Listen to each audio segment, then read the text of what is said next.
안녕하세요, 해안선입니다. 2020년 7월 22일 2시에 기획재정부에서 보도자료가 나왔습니다. 최근에 논란이 굉장히 많았던 내용인데요.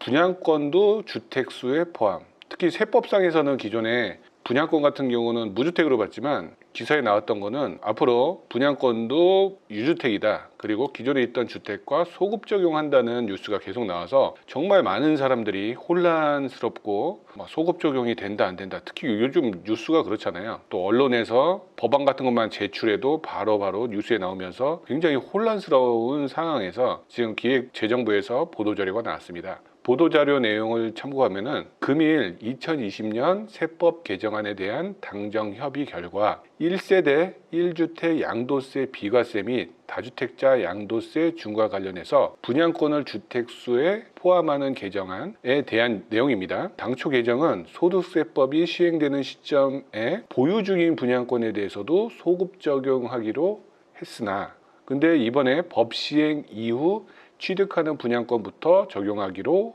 하였음을 알려드립니다. 결국은 소급 적용하지 않기로 했습니다. 와, 요즘은 참 소급 적용이 기본인 것 같아요. 기본. 그냥 툭 내놓고 언론이나 이제 국민들이 막 동요를 하면 바로 소급 적용을 좀 처리하는 약간 이상한 현상이 벌어지고 있습니다. 좀 더 자세하게 볼게요. 최근 기존 분양권도 주택수에 포함한다는 내용의 법안이 제출돼 많은 혼란이 있었습니다. 특히 요즘 여당 국회의원분들이 지금 부동산의 규제에 대한 법안을 많이 내놓고 있죠. 법안을 제출하면 또 언론이 그거를 그대로 받아서 신문에 실다 보니까 채택도 안 한 법안들이 지금 다 시행되는 줄 알고 오히려 우리 국민들이 더 혼란스러운 것 같아요. 기존에는 세법에서는 주택으로 보지 않았어요. 분양권은. 그러다가 갑자기 세법에서도 주택수에 포함된다는 뉴스가 나오다 보니까 정말 많은 사람들이 혼란스럽습니다. 이 아래에 있는 거는 과거에 나왔던 뉴스 기사예요. 다주택자 양도세 부과 시 분양권 주택수에 포함이라는 뉴스가 나왔죠. 시행은 내년 1월 1일부터 라고 얘기했고요. 내년부터 다주택자에 대한 양도세 중과 시 분양권도 주택수에 포함될 예정이다. 그리고 소급 적용한다는 내용의 뉴스였습니다. 분양권을 갑자기 주택으로 소급 적용할 경우 양도세 비과세의 차질이 생기고요. 또 규제 지역에서 양도세 중과 대상이 돼요. 특히 규제 지역에 주택이 하나 있다. 그런데 소급 적용돼서 분양권이 하나 있으면 갑자기 중과가 되는 바람에 양도세 비과세도 못 받고 그리고 양도세 중과 최고 42%에서 20%더 오르게 되면은 거의 한 60, 70%의 양도세가 갑자기 맞아버리니까 정말 많은 분들이 혼란스럽고 막 정부에 항의도 하다 보니까 결국 오늘 기획재정부에서 정리를 해줬어요. 분양권도 주택수에 포함되지만 언제부터 법 개정 이후부터 취득한 분양권에 대해서만 적용한다라는 얘기입니다. 그 얘기는 뭐냐면 기존에 있던 분양권을 갖고 있어도 그 분양권은 세법상에서는 무주택으로 본다.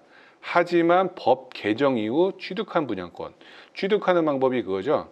당첨, 그리고 미계약, 무순위, 그리고 프리미엄 주고 사는 것도 취득에 해당됩니다. 법 개정 이후 취득하는 거에 대해서는 주택으로 본다라고 결국 합의가 됐어요. 사실 이걸 다행이라고 해야 될까요? 원래는 법이라는 건 소급 적용을 안 받는데 최근 들어 뭐만 하면 소급 적용으로 하다 보니까 또 국회에서 밀어붙인다, 정부에서 밀어붙인다 하다 보니까 많은 분들이 되게 혼란스럽고 헷갈리는 것 같아요. 사실 소급 적용도 어떻게 보면 6.17 대책 이후부터 본격적으로 나온 것 같아서 저도 국민의 한 사람으로서 좀 찹찹한 심정이긴 합니다.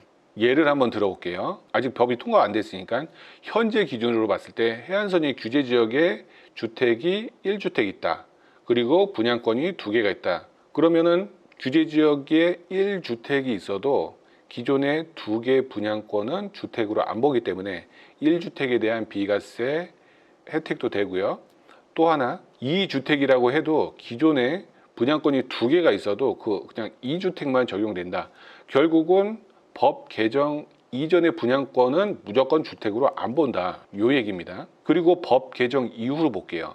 사실 1주택자도 법 개정 이후라도 이제 분양권 새 집으로 가는 수요가 분명히 있단 말이에요.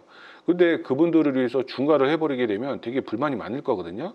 그러다 보니까 규제 지역에 1주택이 있고 집이 한 채 있는데 신규로 법 개정 이후에 주택을 하나 또 취득했다. 그러면 향후 소득세법 시행령 개정을 통해 별도의 비과세 특례 조항을 마련한다고 하네요. 좀 한 발 뺀 것 같아요. 이건 당연한 거예요. 집에 헌집에 살다가 요번에 새 집으로 이사 갔어. 새 집을 분양받았어. 그래서 이게 갈아탈라는 수요. 그 갈아탈라는 수요에도 벌금 징벌적 세금을 매긴다면은 분명히 좀 불합리할 것 같아요. 그 한 채에서 한 채로 갈아타는 거에 대해서는 비과세 특례 조항을 새로 만든다고 합니다. 법 개정이 되고 시행은 2021년 1월 1일이 될 것 같아요. 그때 신규로 분양권을 2개 취득 시 제가 내년 한 3월 달에 분양권을 2개를 미계약분을 취득해도 분양권을 2개를 취득했다고 쳐요. 그럴 경우 그때 내가 1주택자라면은 그 분양권 2개가 주택으로 봅니다. 그래서 총 3주택이 되고요. 아주 세법이 골치 아파요. 이때 기존에 갖고 있던 1주택 같은 경우는 비과세가 안 됩니다. 비과세가 안 되고 분양권을 2개 신규로 취득했기 때문에 3주택 양도세 중과 부과가 됩니다. 이런 식으로 내년부터는 이제 세법이 완전히 달라집니다. 오늘 보도자료를 쭉 훑어보면서 느꼈던 건 뭐냐면요.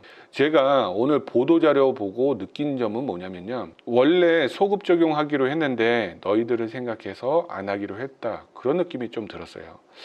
소급 적용 원래 하면 안 되는데 왜 요즘은 이게 고맙기까지 할까요? 참 어려운 시기인 것 같아요. 이상으로 기획재정부 보도자료 양도세 주택수 계산, 분양권 포함 관련해서 보도자료 내용을 여기 계신 분한테 이야기했습니다. 향후 분양권 받을 때 이제 주택으로 포함된다는 거 항상 잊지 마시길 바랄게요. 자, 오늘 내용이 좋았으면 좋아요와 구독 한 번씩 눌러주고요. 오늘 방송 여기까지 하겠습니다. 자, 감사합니다.